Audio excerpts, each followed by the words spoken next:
사무엘상 26장 1절부터 12절 말씀까지 우리 한 절씩 교독하시겠습니다. 제가 먼저 읽겠습니다. 10사람이 기브아에 와서 사울에게 말하 이르되 다윗이 광야 앞 하길라 산에 숨지 아니하였나이까 하매 사울이 일어나 시므온에서 다윗을 찾으려고 이스라엘에서 택한 사람 3,000명과 함께 광야로 내려가서 사울이 광야 앞 하길라 산 길가에 진친지라. 다윗이 광야에 있더니 사울이 자기를 따라 광야로 들어옴을 알고 이에 다윗이 사람들을 보내어 사울이 갈 이른 줄을 알고 다윗이 일어나 사울이 진친 곳에 이르러 사울과 내레 아들 분사령관 아브넬이 머무는 곳을 본즉 사울이 진영 가운데에 누웠고 백성은 그를 둘러 징쳤더라. 이에 다윗이 햇사람 아히멜렉과 스리야의 아들 요압의 아우 아히세에게 모이되 누가 나와 더불어 진영에 내려가서 사울에게 이르겠느냐 하니 아비새가 이르되 내가 함께 가려니이다. 다윗과 아비새가 밤에 그 백성에게 나아가 본즉 사울이 진영 가운데 누워 자고 창은 머리 곁 땅에 꽂혀 있고 아브넬과 백성들은 그를 둘러 누웠는지라. 아비새가 다윗에게 이르되 하나님이 오늘 당신의 원수를 당신의 손에 넘겨나이다. 그러므로 사울이 내가 참으로 그를 죽여서 단번에 땅에 꽂게 하소서. 내가 그를 두 번 찔 것이 없으리이다 하니 다윗이 아비새에게 이르되 죽이지 말라. 누구든지 손을 들어 여호와의 기름 부음 받은 자를 치면 죄가 없겠느냐 하고 다윗이 또 이르되 여호와께서 살아계심을 두고 맹세하노니 여호와께서 그를 치시니 혹은 죽을 날이 이르거나 또는 전쟁에 나가서 나가리라. 내가 손을 들어 여호와의 기름 부음 받은 자를 치는 것을 여호와께서 금하시나니 너는 그의 머리 곁에 있는 창과 물병만 가지고 가자 하고 다윗이 사울의 머리에서 창과 물병을 가지고 떠나가되 아무도 보고만 지식이 없다고 그에는 사도 없었으니 이는 여호와께서 그들에게 일찍이 되게 하셨으므로 그들이 다 잠들어 있기 때문이었더라.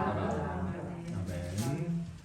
오늘 26장은 다윗이 또다시 사울을 용서하고 또 살려주는 장면이 기록이 되어 있습니다. 이 세상에서 가장 아름다운 단어가 있다면 용서라는 단어일 것입니다. 용서처럼 능력 있는 그리고 또 귀한 단어는 없습니다. 그렇기 때문에 이 용서라는 것은 쉽게 되는 것이 아닙니다.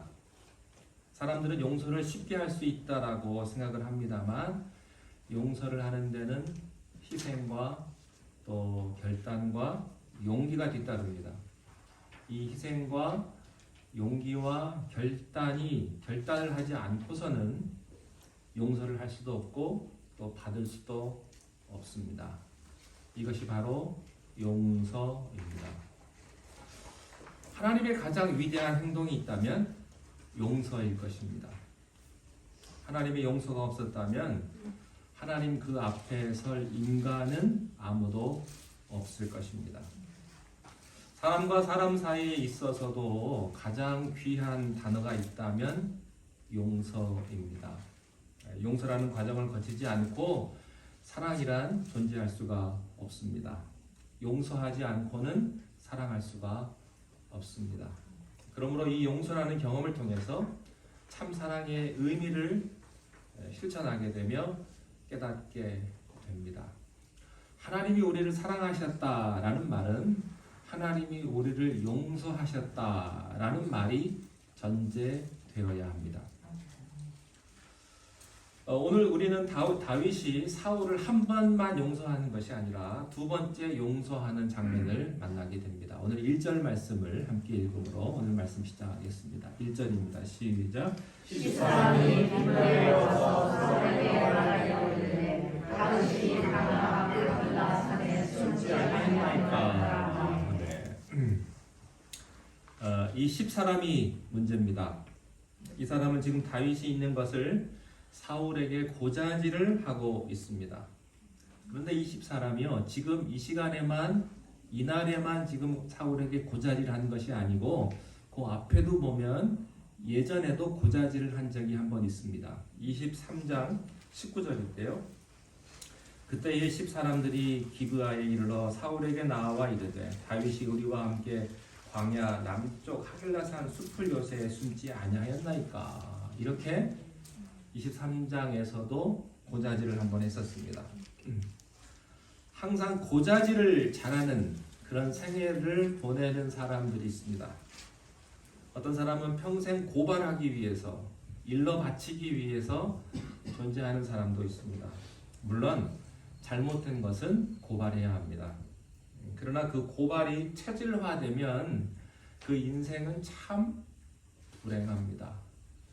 여러분, 자녀가 2명 이상 됐는데 어떤 한 자녀가 오빠나 동생의 잘못을 계속 부모님에게 고자질만 한다면 부모님은 그게 그렇게 반갑지만은 않을 것입니다. 고자질하는 너나 그 당사자나 별반 차이가 없다라고 아마 부모님은 느끼실 것입니다. 여러분, 똑같은 면을 두고 긍정적인 면을 볼 것인가 아니면 부정적인 면을 볼 것인가 하는 문제입니다. 여기 결혼하신 분들은 자기 아내에게, 남자의 경우엔 아내에게 단점이 있고 또 장점이 있을 것입니다. 그 아내의 단점만 보고 있으면 여러분, 부인이 살 수 있겠습니까? 기가 질려서 못 살 것입니다. 물론 단점이 있는 게 사실입니다. 단점을 가지고 자꾸 뭐라 그러는데 사실 단점이 하나도 없고 장점만 있는 사람은요 못 살 거예요. 왜냐하면 너무 완벽하니까, 나랑 안 어울리니까. 그런데 남편이 매일매일 그 단점을 하나씩 지적해주고 삽니다. 당신은 이거 잘못했어. 당신은 저거 잘못했어. 매일매일 그렇게 지적하고 살아간다면 그 부인이 숨을 쉬고 살 수가 있겠습니까? 그냥 넘어가 줄 때도 있어야죠. 여러분, 목회자가 교인들 잘못한 것을 보고 매일 주일마다 잘못한 것만 지적합니다. 이거 잘못했습니다. 이러면 안 됩니다. 그러면 버틸 교인이 누가 있겠습니까? 여러분, 그 사람 단점이 있더라도 당신은 능력이 참 좋아. 당신은 이걸 참 잘해. 이런 점이 매력이 있어. 당신은 이런 점에 특징이 있다고 자꾸 그 사람의 장점을 격려해주면 그 단점까지도 고쳐진다고 하는 사실입니다. 단점을 지적해서 단점이 고쳐지지 않습니다. 다 알아요. 단점인 거 누가 모릅니까? 덤벙덤벙 되는 거 누가 모릅니까? 다 알지. 그러나 안 고쳐질 뿐이에요. 여러분이 그걸 지적한다고 해서 그 단점이 고쳐지지 않는다는 것입니다. 그러나 장점을 지적해주면 그 단점까지도 고쳐지기 마련입니다. 그런데 어떤 사람들은요, 생리적으로 부정적인 데에만 예민한 사람들이 있습니다. 여기 등장하는 이 10사람들은 한두 번이 아닙니다. 한 번만이 아닙니다. 계속 고자질하는, 물론 고자질하는 배경을 여러 가지로 추측할 수 있습니다만은 2번씩이나 사울에게 고발하는 모습을 보게 됩니다. 두 번째 생각하고 싶은 것은 이 사울이라고 하는 사람의 입장입니다. 사울은 수많은 경고를 받았음에도 불구하고 또 자기에게 잘못이 있었음에도 불구하고 이 사람의 결론은 언제나 나쁜 쪽으로, 다윗을 잡아 죽이려고 하는 쪽으로, 사랑보다는 미움으로, 용서보다는 분노 쪽으로 그의 인생을 결정한다고 하는 사실입니다. 얼마나 불행한 겁니까? 여러분이 무슨 일을 결정하실 때 미움보다는 사랑을 선택하시기를 바라고 분노보다는 용서를 선택할 수 있게 되시기를 바랍니다. 네, 그게 복이에요. 다른 게 축복이 아니고요. 그 사람이 참으로 복된 사람이라는 것이죠. 자, 2절 말씀을 우리 함께 읽겠습니다. 2절 시작. 사울이 일어나 시므온에서 다윗을 찾으려고 이스라엘에서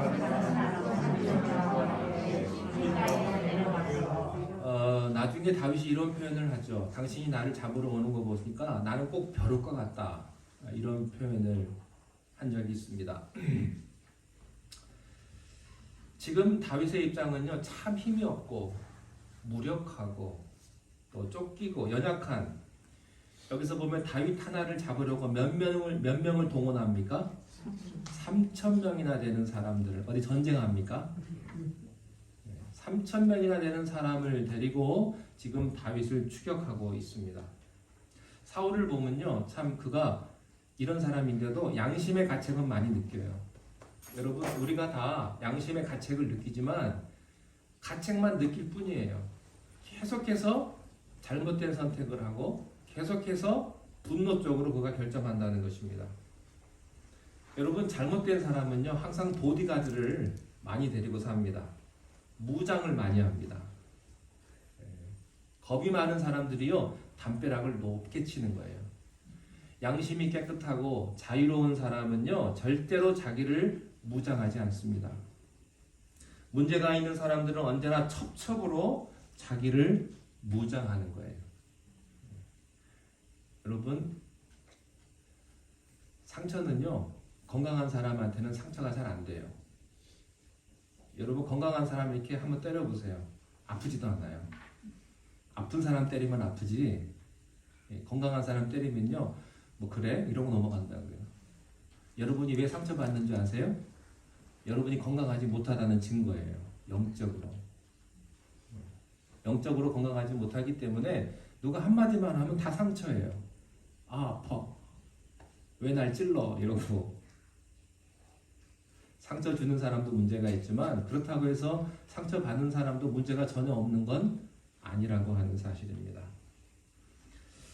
여러분, 사울은요 하나님의 사람이 아닙니다. 그가 하나님의 사람이었다면 이런 3,000명이 필요 없었을 것입니다.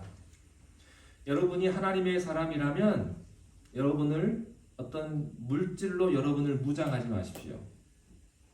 학벌로 여러분을 무장하지 마십시오. 어떤 분들은 자기 소개를 하면 자기는 UC 버클리를 나왔대나, 자기는 뭐 예전엔 돈이 많았대나, so what? 그래서 멋있다는 얘기예요. 그게 그 사람은 아니에요. 돈 많으면 많은 거고 좋은 학교 나오면 좋은 학교 나온 거지, 자기를 설명하라니까 그것으로 자기를 설명하는 사람이 있어요. 여러분은 그런 것들로 여러분을 소개하지 않게 되시기를 바랍니다. 뭐 우리 집이 비싸다든지 뭐 내 차가 좋다든지 그거 다 속이 텅 빈 사람들이 하는 얘기예요. 진짜 중요한 건 그게 아니라는 것이죠. 저는 여러분들이 여러분의 외모로 여러분을 무장하지 않게 되시기를 바라고 여러분의 학벌로 여러분을 무장하지 않기를 바랍니다.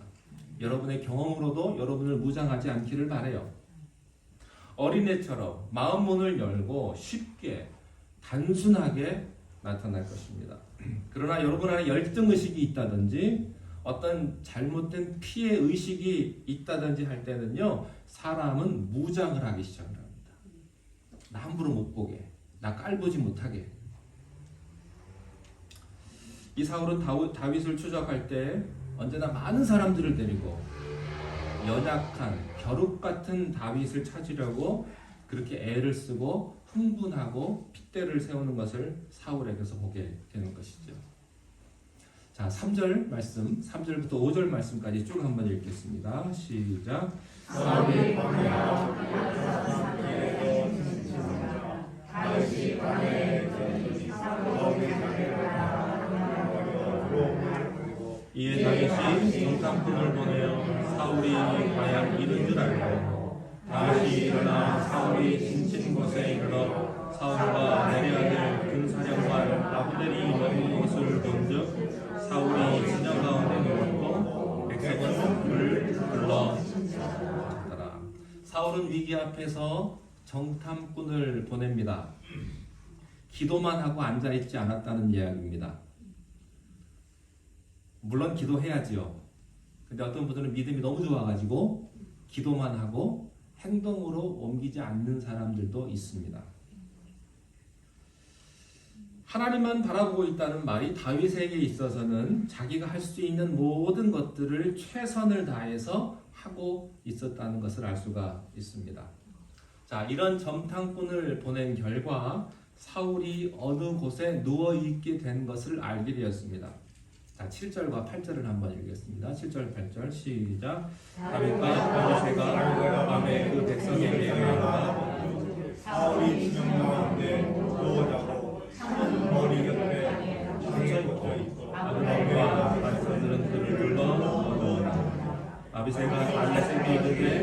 하나님이 오늘 당신의 원수를 당신의 손에 넘기셨나이다. 그러므로 사울 내가 참으로 그를 찔러서 앞머리를 땅에 꺾게 하소서. 내가 그를 찔 것이리이다.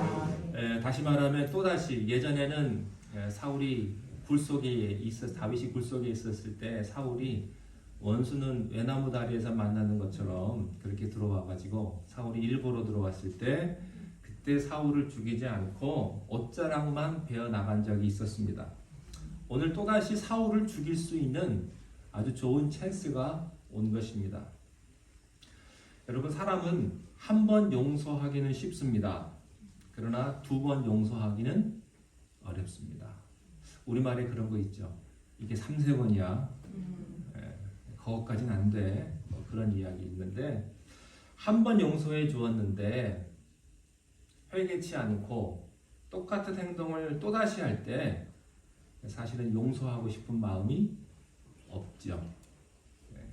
한 번 용서해 주었는데, 여기서 다윗이 두 번 용서한다고 하는 의미는 인간적인 용서가 아니라고 하는 의미입니다. 한 번 용서했는데 또다시 사울은 다윗을 죽이려고 합니다. 여러분, 그 사실 앞에 다윗은요, 분노해야만 합니다. 내가 이렇게 했는데 너는 나에게 이렇게 해줄 수 있느냐? 내가 너를 살려주었는데.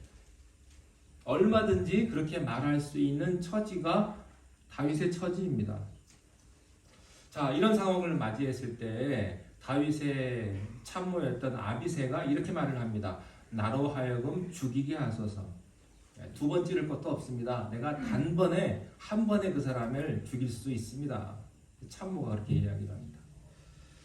여러분, 언제나 문제는 주변 사람들이 문제입니다. 사람이 타락하고 변하는 것은 주위 사람 때문입니다. 여러분 주위에 누가 있는지를 곰곰이 생각해 보시기 바랍니다. 어떤 사람인가? 여러분 주위에 돈 많은 사람이 있는 게 중요한 게 아니고 여러분 주변에 기도 많이 하고 신실하고 정직한 사람이 있는 게 중요합니다.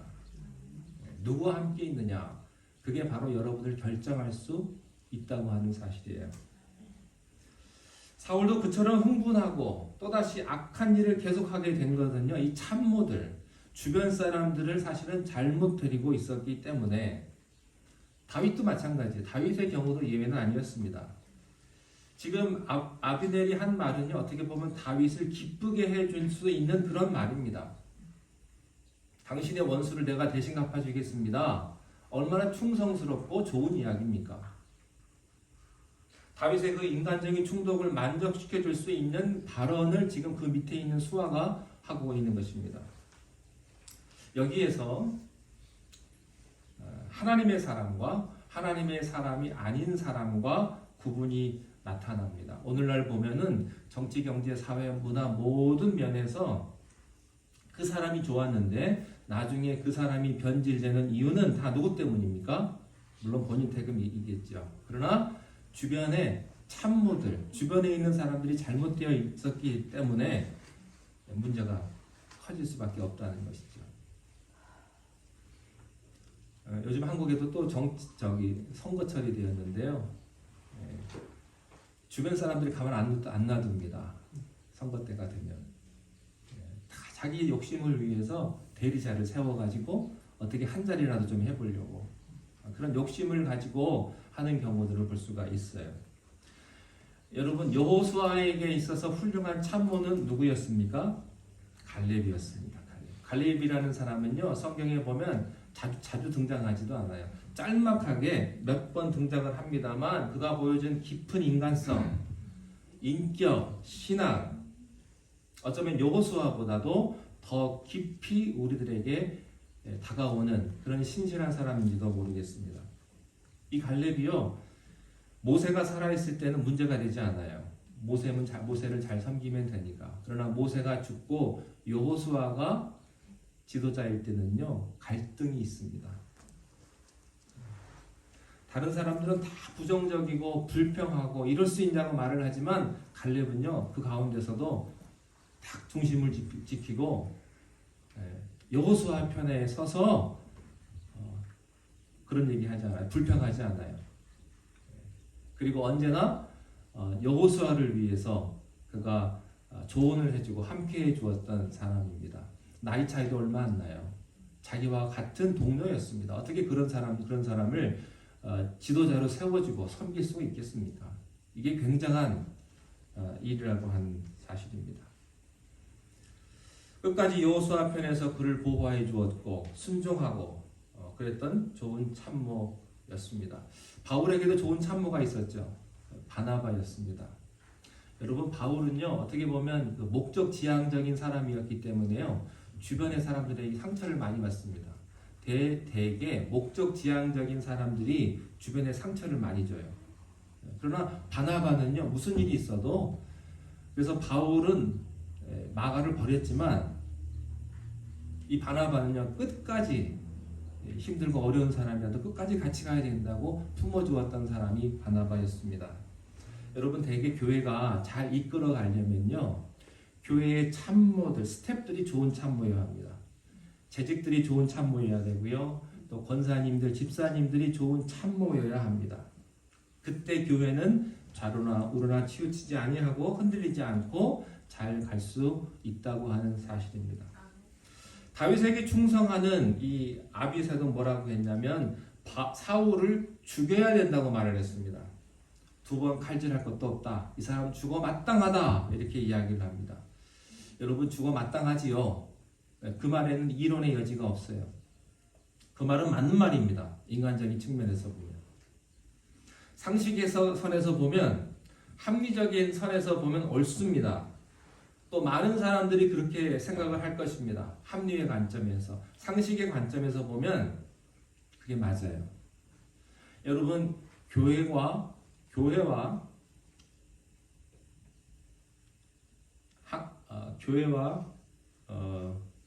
우리 저기 한인회하고 다른 점이 뭔지 아세요? 뭐가 다른지 아세요? 네. 우리 교회는요 손해 보는 곳이에요.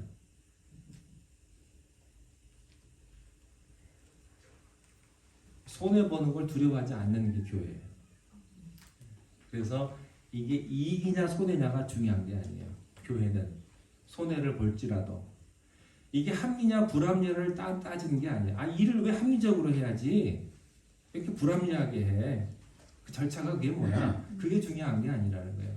때로는 교회가 손해도 볼 수 있고요. 때로는 교회가 하는 일이 불합리하게 느껴질 수도 있어요. 그러나 중요한 것은 이것이 하나님의 뜻이냐 아니냐. 이거를 통해서 합력하여 선을 이루느냐 안 이루느냐가 중요하지, 교회는요 남기기 위해 하는 게 아니라고요. 돈 남기기 위해서 하는 게 교회도 아니고, 우리가 이익 보기 위해서 교회 오는 것도 아니에요. 하나님의 영광을 위해서 우리가 모이는 것이고, 하나님의 뜻대로 살기 위해서 우리가 모여서 교회에서 예배를 드리는 거 아니겠습니까?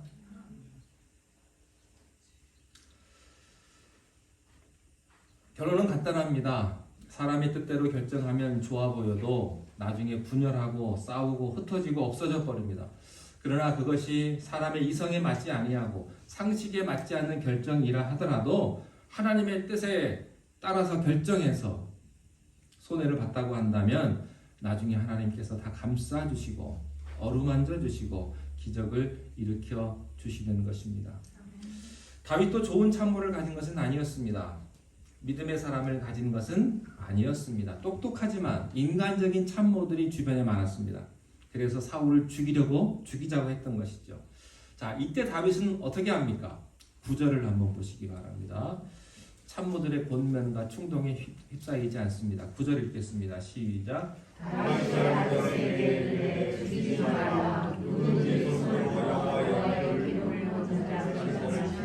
제가 어떻게 되냐고.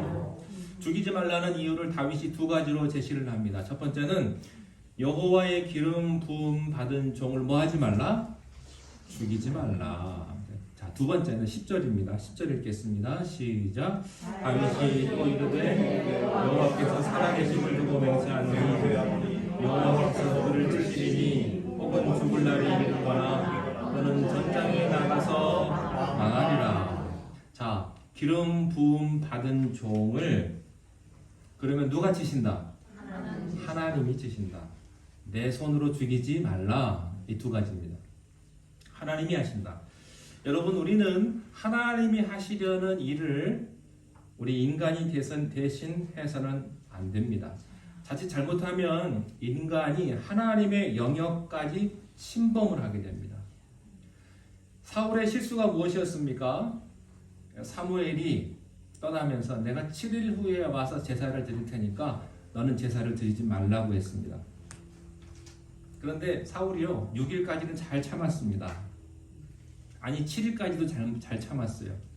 만약에 7일 12시까지라고 한다면 그가 11시까지 잘 참았어요. 근데 마지막에 참지 못해서 사울이 제사를 드려버렸습니다. 마지막까지 기다리지 못하고 그가 인간적인 제사를 그가 드린 것입니다. 제사를 드리고 나니까 누가 왔습니까? 사무엘이 왔습니다. 왕이여 무엇을 하셨습니까? 지금 무엇을 하셨습니까? 하나님이 해야 할 일을 사람이 대신할 때 하나님은 그 사람을 바꿔버립니다. 그 사람을 거두어버립니다. 그것을 우리가 사무엘을 통해서 배운 거 아닙니까? 사울의 두 번째 실수가 뭐예요? 아말렉을 쳐서 진멸할 때 다 쳐서 없애라고 그랬는데 좋은 건 쏙 놔두고 나쁜 거 싸구려 볼품 없는 것들만 다 진멸해 버렸어요. 순종하기는 했지요. 안 했다고 말할 수 없어요. 형식으로는 순종했지만은 내용으로는 순종하지 않았다고 하는 사실입니다. 우리는 그렇게 생각해요. 내가 한 90% 정도면 잘한 거지, 순종한 거지. 10%는 그거는 못하니까. 여러분 그건 순종 아니에요. 여러분이 형식으로는 순종할 수 있어요. 얼마든지. 그러나 내용적으로 보면 진짜 순종했느냐 안 했느냐 하는 거예요. 여러분 7일 동안 기다렸는데 6일 하고 마지막 1시간을 못 기다렸어요. 겉으로 보면 그 정도면 됐지. 근데 하나님은 그거 아니거든요. 끝까지 하지 말라는 것은 끝까지 하지 말아야지. 왜 하냐 그거예요. 왜? 그거를 하나님이 싫어하시는 겁니다.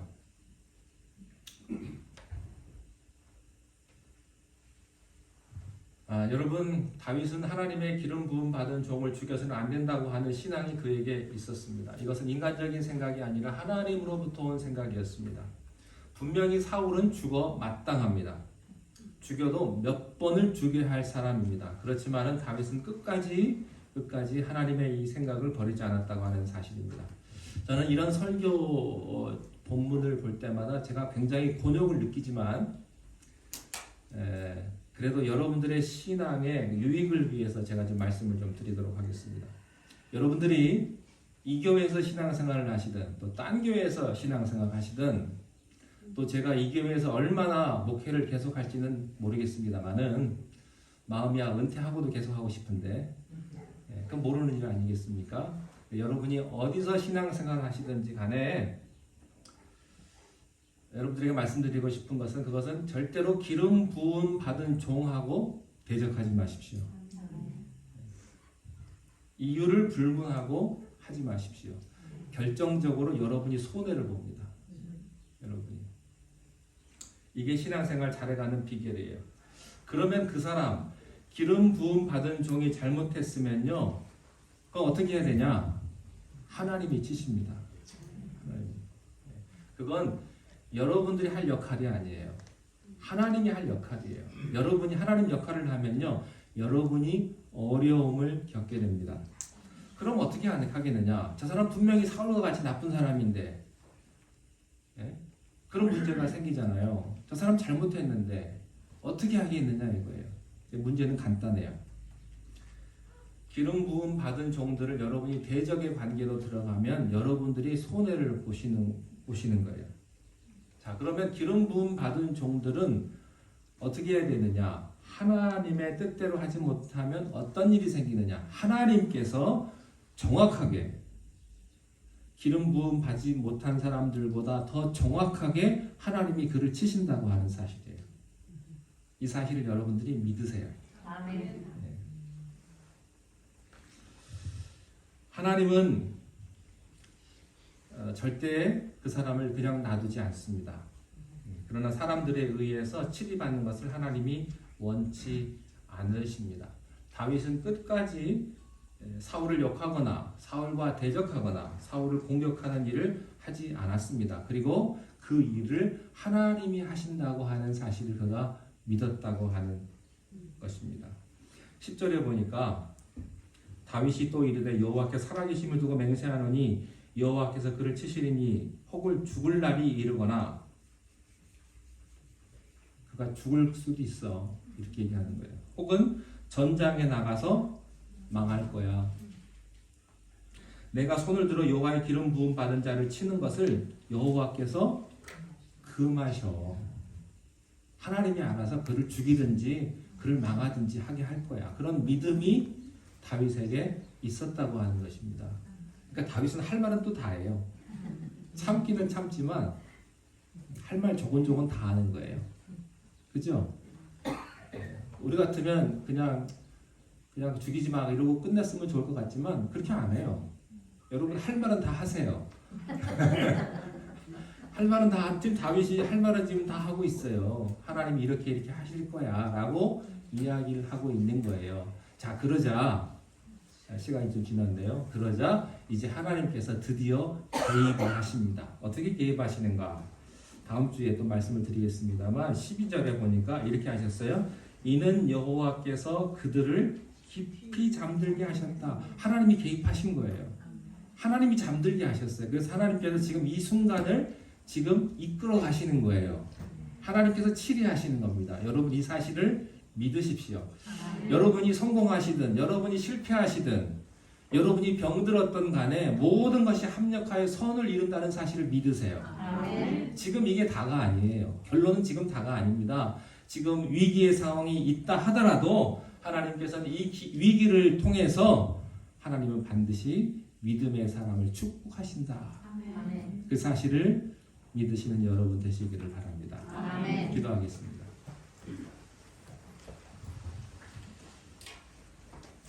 하나님, 우리는 용서할 수 없지만 하나님께서 우리를 용서하셨듯 우리도 다른 사람들을 용서하게 하시고 용서할 수 없는 사람이라 하더라도 하나님을 믿는 믿음으로 그 사람을 용서할 수 있는 너그러운 마음을 허락하여 주옵소서. 예수님의 이름으로 기도하옵나이다. 아멘.